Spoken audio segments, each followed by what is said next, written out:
It's one down, one to go. Guys, Nathan at Duck River Honey here, and today I'm planting buckwheat. Buckwheat's a plant I've been working with it about 10 years or so. Not every year, but we put in fall food plots for wildlife, and I've used buckwheat several times for different purposes. It makes a great summer cover crop. It grows quick. It forms a thick canopy. It'll shade out weeds. It'll outcompete weeds. So in a couple of these plots, I've got beefsteak plant or Korean mint, which is an invasive, and it's just very noxious. It's hard to get rid of.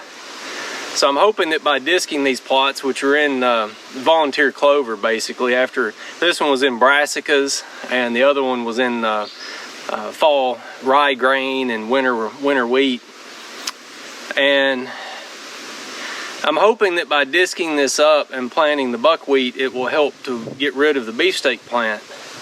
Another advantage of it is it makes a great green manure crop, so I can come back in a couple months when I get ready to replant in the fall and just disc this in, and it makes a great green manure crop. It adds a ton of organic matter to the soil, helps to build the soils up. A third advantage is it's great for bees. Bees love buckwheat. Buckwheat doesn't always produce a ton of nectar. You won't always gain weight in your hives from it, but right now it's June the 26th, and this will start blooming in about a month. By July, the end of July, our basswood flow will be over. White clover will be pretty much over. There's really nothing for the bees to work until September. So we generally will have a 1 to 2 month dearth period, and the bees just get ornery that time of year. They try to rob each other out. They pick on each other. You got to watch out for weak colonies getting robbed out and killed. The bees are just no fun that time of year. So plant a couple of acres of buckwheat, in my mind, that gives the bees something to do. And when bees are busy, they're happy. So it helps feed my bees through the summer. I may make a little bit of honey off of it. Probably not.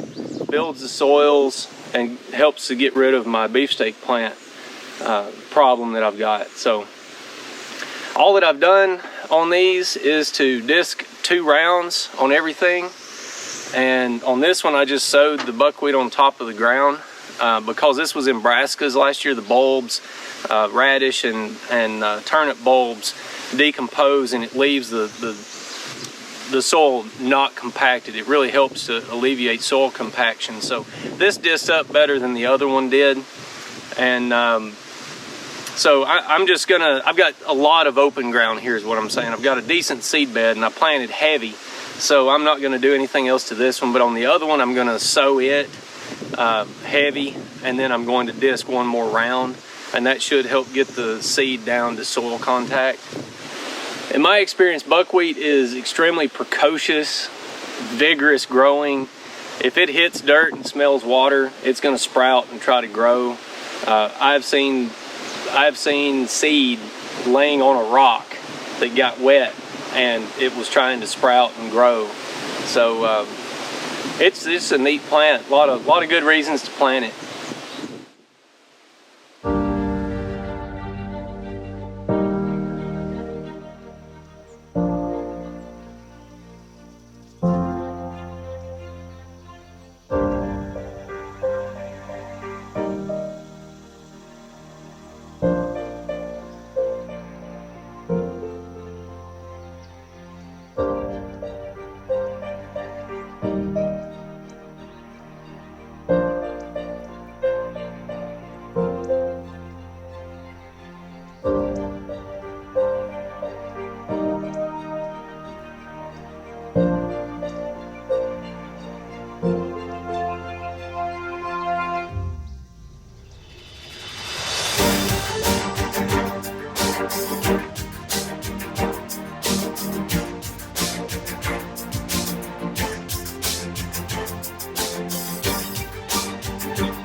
So it's been about 5 weeks since I planted this buckwheat plot, and as you can tell, it is in full bloom.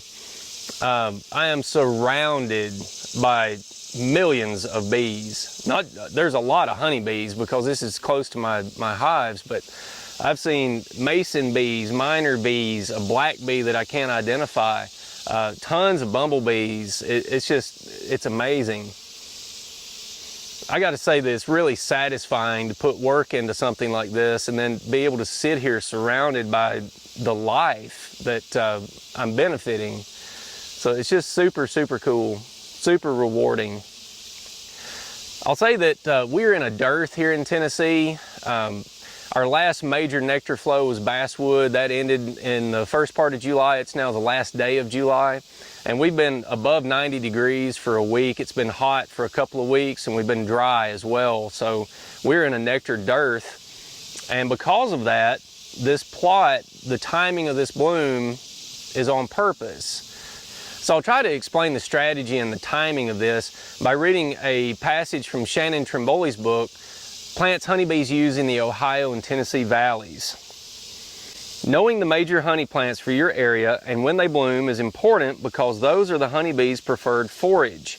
When they are blooming, those are the plants the honeybees will work while ignoring everything else. Planting something that competes with the major honey plants for the bees' attention isn't going to have the results you want. Planting minor honey plants as a supplement to fill in the gaps between the nectar flows of the major honey plants is where planting for honeybees is likely to be the most effective. I took that advice to heart in planting this buckwheat plot. We have a dearth in late July to August. The next major nectar flow is going to be fall asters and goldenrod. So frostweed, wing stem, ironweed, goldenrod. All those fall wildflowers that will bloom starting in September and into October. October is really the big month for that. So August is hot and dry here, and this buckwheat's the only thing that the bees have got that is profitable for them to work. And there are millions of them in it. It's just super, super neat to come through here. I've had a blast filming all the pollinators in here, looking for them, trying to get them on camera. It's taken a long time, but it's super fun. I'll bring my kids down here and we'll drive through and get out and look and try to see all of the different things. Hummingbird moths are in here, and that's one of my favorite creatures. They're so neat. They fly exactly like a hummingbird, but they are a moth. I think in Britain they call them hawk moths. So just really neat. There's like a hackberry emperor or something there, a little butterfly. I'll have to see if I can figure out what that is. Guys, I'd appreciate you giving me a like on this video. Subscribe to my channel if you haven't. Hit the bell for notifications. You can also go to my website, duckriverhoney.com, sign up for my newsletter. I appreciate you watching, and I'll see you next time.